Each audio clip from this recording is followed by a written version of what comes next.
Doctora Budaravini, qué programita, ¿eh? Impresionante.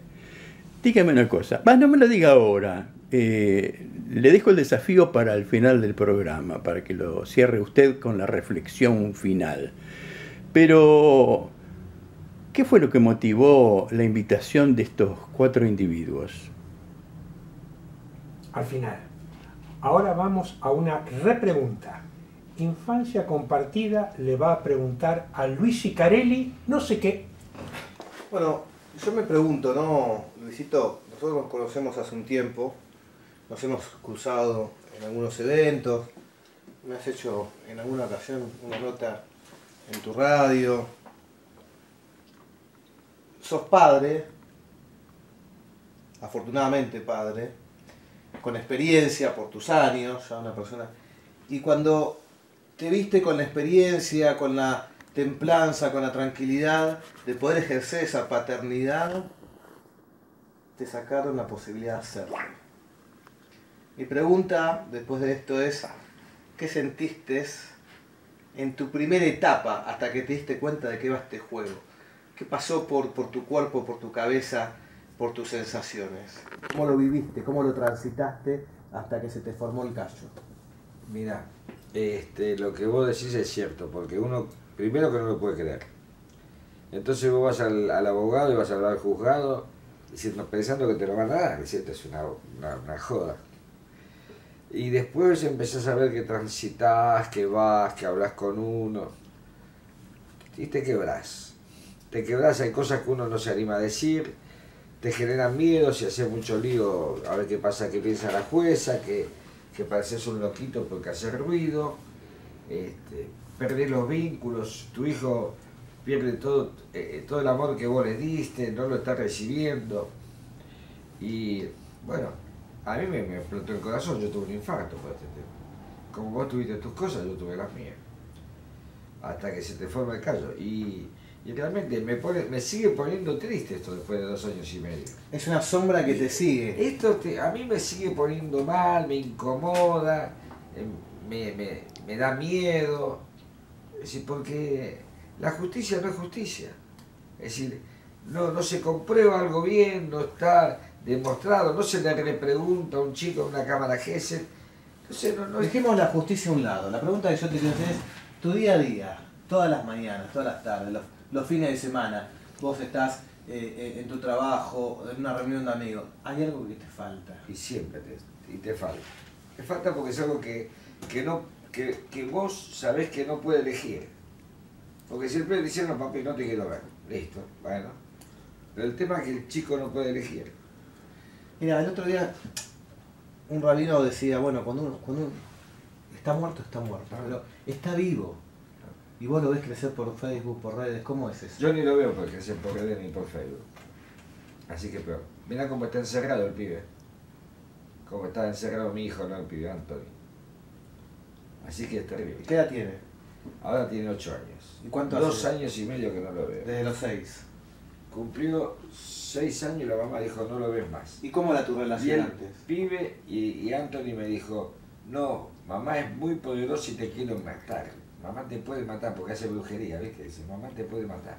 ¿Y cómo era tu relación antes? ¿Con quién? Con Anthony. Genial.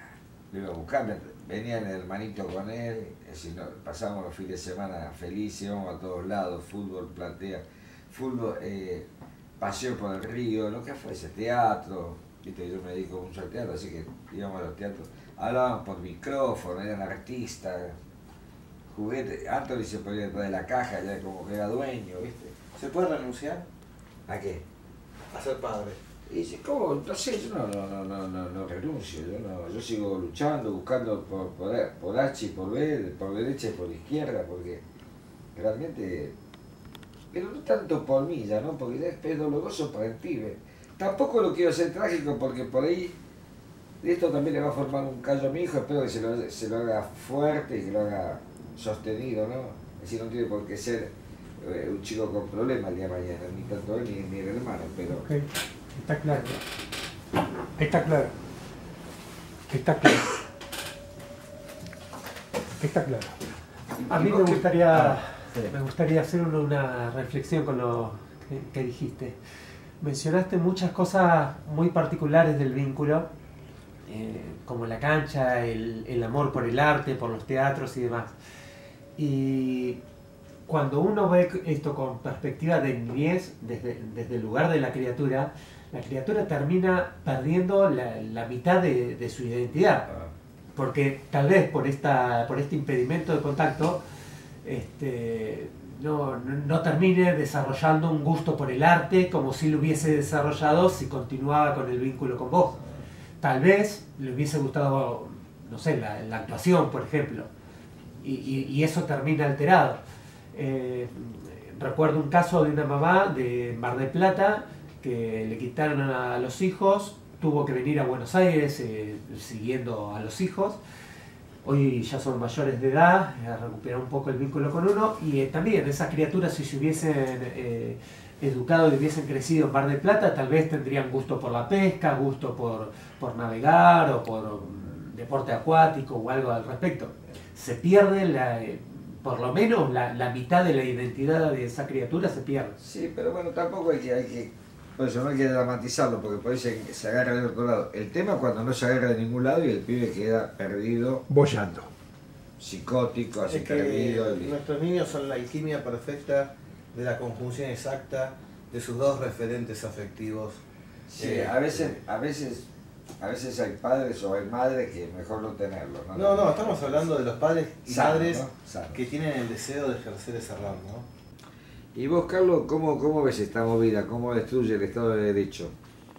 Y mirá, es muy preocupante porque uno ve y lo ve en causas muy concretas y en gestos muy concretos de los jueces. Por ejemplo, el caso de este muchacho de Rafaela, de Santa Fe, que está preso hace 14 meses, y el fiscal, que además es el oficial de abogado querellante, en un momento dado, en una parte con uno de los familiares, dice: nunca vi tantas pruebas a favor de un acusado, pero en este momento, en esta instancia, hay que creerle a la víctima. Digamos, lo dice así, abiertamente. La pregunta es quién es la víctima, ¿no? Por Ahí supuesto, pero él sabemos a quién se refería en Ahí ese pasa. momento. Entonces empezás a ver que empieza a hacer agua la justicia. Entonces, aunque no te importe, por ejemplo, no te importen los padres separados de sus hijos, aunque no te importe la cuestión del género, o sea, sí se tiene que importar que están destruyendo la justicia. Porque además hay jueces y fiscales completamente acomodaticios que saben que hay un gran negocio, inclusive en el ascenso de sus carreras, plegándose a esta moda de género, Claro. por ejemplo. Y entonces a partir de ahí, Garpa. por supuesto, ese es el gran tema. Y entonces, y si no los tenés a los que están aterrados. Una vez un político me dijo: piantavoto. Ir en contra de esta corriente es piantavoto. Es legítima tu lucha, pero si te unís, en vez de sumar, restás. No lo puedo ni proponer en el bloque. ¿Viste? Claro, pero en realidad lo que ocurre es que uno no puede plantearse, también un político que seguramente es abogado, no te podés plantear esto es piantavoto cuando ves, si realmente empezás a conocer, a palpar los casos, decís, esto destruye el Estado de Derecho. Esto, a Sin ver, dudas. hay casos, por ejemplo, en los que, vuelvo a Juan Matías Bongiovanni, en donde la abogada querellante directamente diciendo, gritándole machirulo al abogado defensor porque le hacía notar un proceder incorrecto en la parte técnica y legal. ¿Va en contra de los principios constitucionales? Absolutamente. Y aparte hay algo más preocupante también. Ustedes estaban hablando de hijos apropiados. Están hablando de chicos que pierden su identidad. Esto está claro, ¿no es cierto? Hay casos en donde ya se quedan con las casas. No sé si les va apareciendo un ramalazo de nuestra historia argentina. Sí. ¿no? ¿Cómo de qué Hay año? un caso, ¿Historia de qué año? y de los 70, ¿no? Ajá. En donde no había Estado de Derecho directamente. Pero parecen calcadas. Esto debería alertarnos muchísimo. No quiero forzar sentido yo aquí, pero Por supuesto. a ver, hay un caso en donde el juez determina, usted se tiene que ir de su casa, que es suya, y esta persona que vivía hace un año con usted se queda y usted le tiene que pagar todos los gastos. O sea, va en contra de la garantía liberal más básica, que es la propiedad privada. Esto es increíble. Entonces, ¿cómo no se dan cuenta? Por ejemplo, los legisladores, que son los que tienen que por eso llevan ese nombre, tienen que hacer las leyes de lo que está ocurriendo. Luego tenemos presos. El concepto de todo hombre es inocente hasta que se demuestre lo contrario. No, bueno, ya Liliana Gendo en el documental Borrando a Papá dijo exactamente lo contrario, Luciana Pecker dijo algo parecido, Marta Dillon tiene una frase que es extraordinaria que dice: el riesgo más grande de muerte en una mujer menor de 40 años es una relación heterosexual. Digamos, acá lo que aparece es el odio específico hacia un género. Cuando vos tenés a personas de ese género presos de manera completamente fraguada, cuando los tenés condenados, cuando los perseguís, no hablamos de la censura, persecución, etcétera, que eso está más silenciado todavía. Yo podía dar mi ejemplo de que a mí de 2 radios me echaron así sin ningún problema, y de otras 2 intentaron echarme, y solamente en una porque... Perdón, te hablo en los medios, y en la fuerza pública... Ah, bueno, pero tenés... Los casos son tantos. Los casos son tantos. A ver, por ejemplo, con el caso de Bon Giovanni aparece una compañera, una colega de él, que le dice a la hermana, le dice: yo no lo puedo creer lo que te está pasando, no puedo creer, porque ella fue compañera, fue colega de Juan Matías, y entonces cuenta que su marido, policía, también pasó por un trance similar, solo que sin cárcel. Y por supuesto no pudo ejercer más ese oficio. Al dramaturgo. En la historia del teatro, del arte que vos conocés, ¿qué otro momento, qué obra tenemos de odio furibundo de la mujer hacia el hombre? Para mí un clásico que ilustra este momento es Las Brujas de Salem. Porque además te está mostrando, primero, crear a través de una mentira y de una histeria colectiva, porque en algunos casos es histeria colectiva y psicosis. Por ejemplo, en el caso de Juan Chitrigati en Santa Fe, es una madre que entiendo que además está afectada porque ella padeció algún tipo de abuso, o alguno de sus hijos lo padeció, y entonces no se bloquea. Y luego detrás viene una banda de lúmpenes que aprovecha la situación y comienza a agredir a la familia. Balmaceda, usted conoce casos nacionales e internacionales Sí. donde estas falsas denuncias se han hecho con el único intuito de sacar a la figura de escena. Sí, sí, porque es un arma arrojadiza. El scratch, como yo siempre lo defino, el scratch es un instrumento paralegal, masivo, cobarde, anónimo y fascista. Pero digamos los ejemplos. Assange, por ejemplo. Assange es un ejemplo clarísimo. Dominique Strauss-Kahn es otro ejemplo. Tenemos, a ver, por ejemplo... Hay un compañero de la Cámpora. Emanuel Gómez, delegado gremial, además, un chico que estaba pero tan comprometido con la agrupación que tenía un tatuaje. ¿Alguien que estuvo en 678 o me equivoco? Dante Palma también. Ajá. Pero el caso de Dante Palma, ahí me parece, a ver, hay 2 mujeres que denuncian. El caso está prácticamente cerrado, ya está favoreciendo a Dante Palma sin ninguna duda, que además no tiene cabida ya ni en las universidades ni en los medios, salvo con su programa en Radio Sónica. Entonces, ahí tenemos un caso donde además aparece en Río Revuelto quienes se quieren quedar con sus cátedras y sus cargos. Saludos a Dante Palma. Muy bien. Saludos a Dante Palma. Desde que vos empezaste con Infancia Compartida hasta ahora, ¿ves algún cambio? ¿Algo que resuene en la sociedad, en reclamos, en unión? Bueno, mira, te lo voy a poner en términos cuánticos. Cuando yo comencé, la primera marcha y movilización que hicimos, éramos 15. Hace un mes, creo que habremos sido 1500 personas en la calle luchando por esto. Entonces, en términos cualitativos, es un dato, no es algo subjetivo. De lo subjetivo te puedo decir, por ejemplo, Infobae hace 2 o 3 meses, todas las semanas viene tirando una nota justamente haciendo reclamos a nivel, te diría, gráfico de lo que está sucediendo. La Nación Más, el programa Paulino Rodríguez. Creo que está comenzando a haber un poco de viento un poco más cálido, ¿no? En cuanto a lo que es la visibilización de esta problemática. Ya no, bueno, hemos pasado por censuras, nos han censurado, nos han puesto millones de palos en la rueda y seguirán haciéndolo sin lugar a dudas.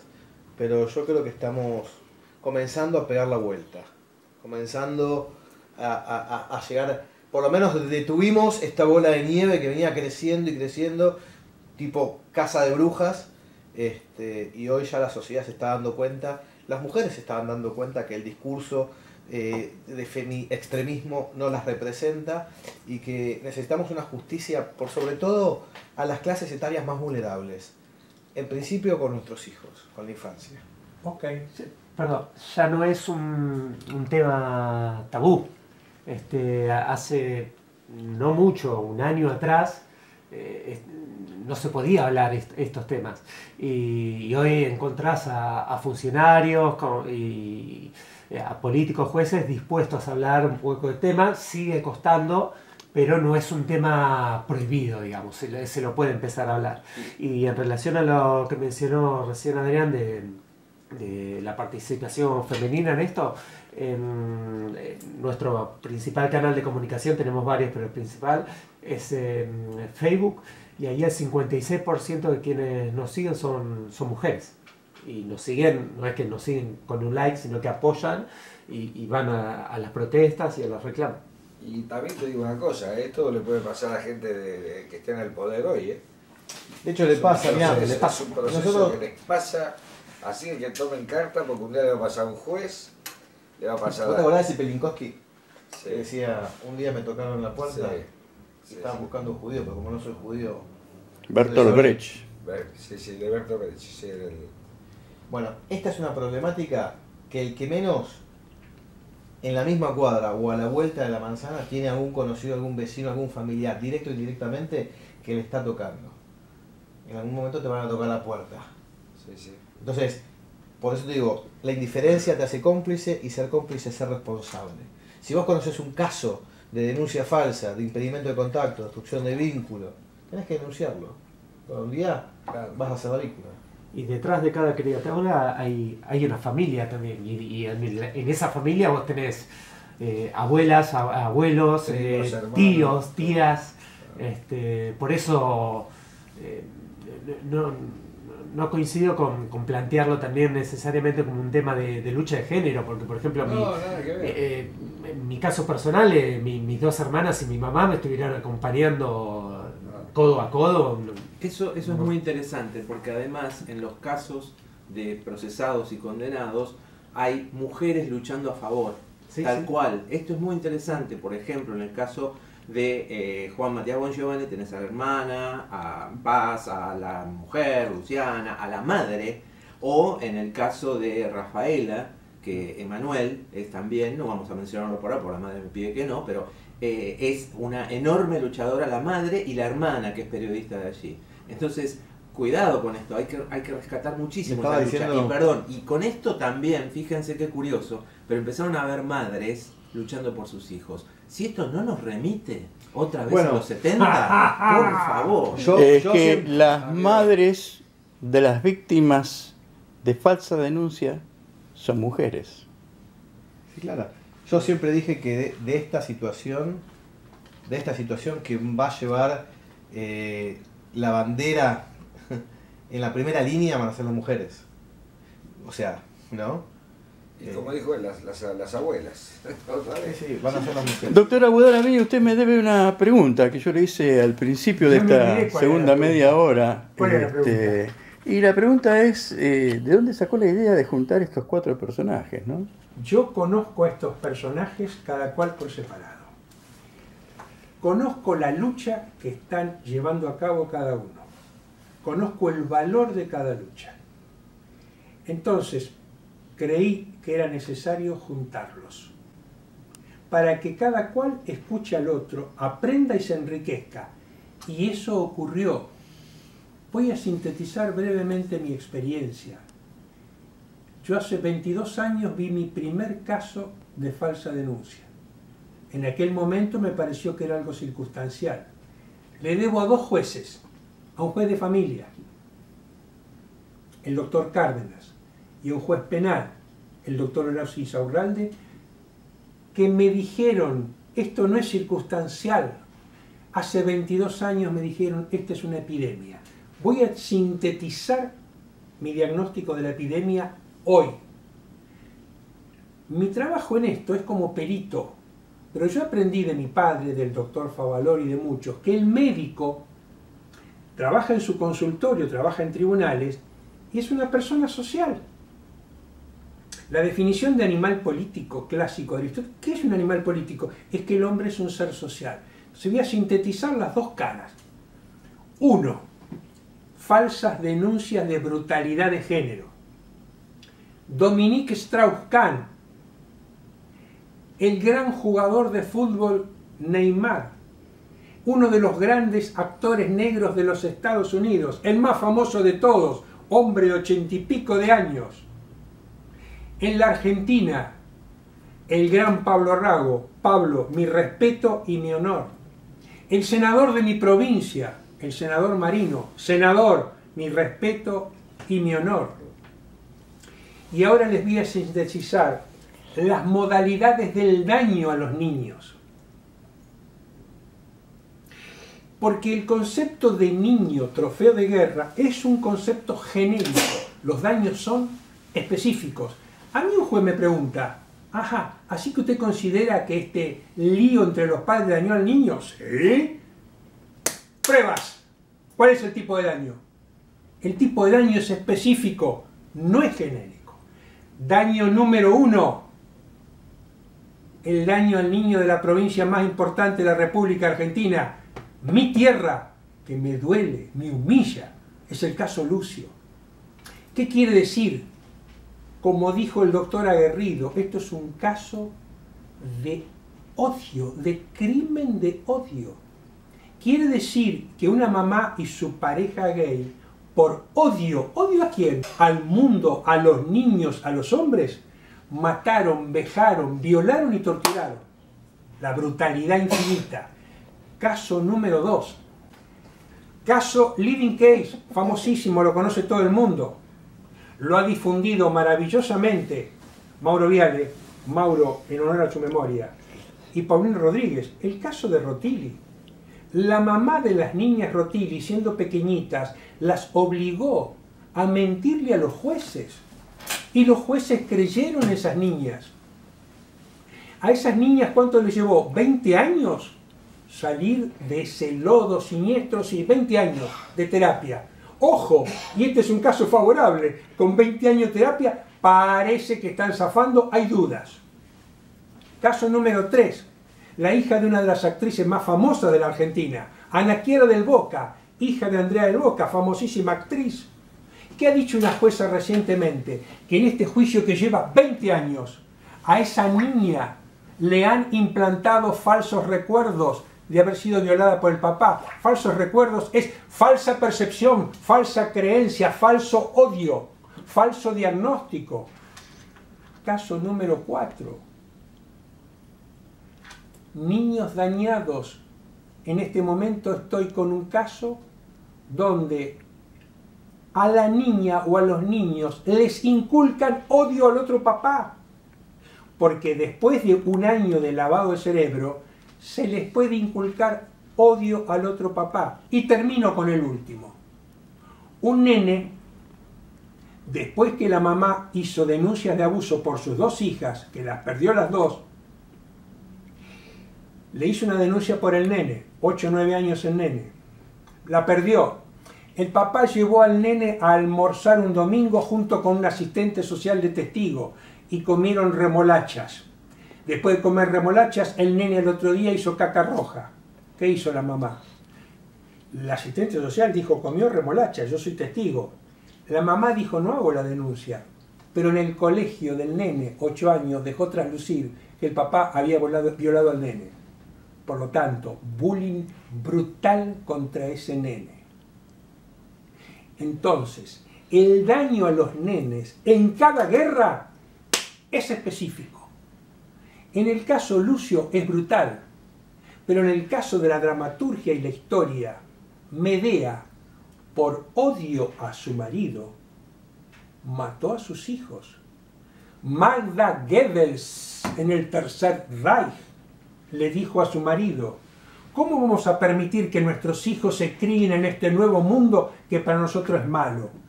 Y con apoyo del marido, mataron y envenenaron a 5 hijos. Recordemos a Herodes. Entonces, hace muchos años que la política de los pueblos, no importa cuál sea, toma como nudo más frágil para destruir a los niños. Nosotros acá estamos reunidos, gente que está cada cual en su trinchera luchando por los niños, luchando por el amor heterosexual, porque como dice el poeta, en la calle codo a codo somos mucho más que dos. Y como dice Papo, vamos juntos a la par.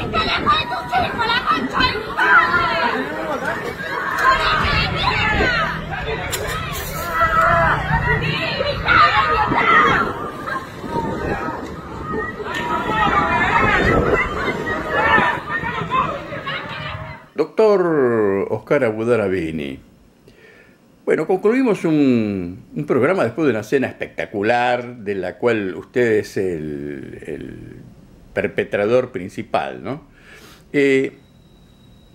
Terminamos el programa con unas escenas horrorosas de una persona quemándose a lo bonzo en Mar del Plata y una ex mujer que le recriminaba, insultándolo, que por qué se había ido a suicidar a ese lugar, porque eso significa porque no te fuiste a suicidar en otra parte, ¿no?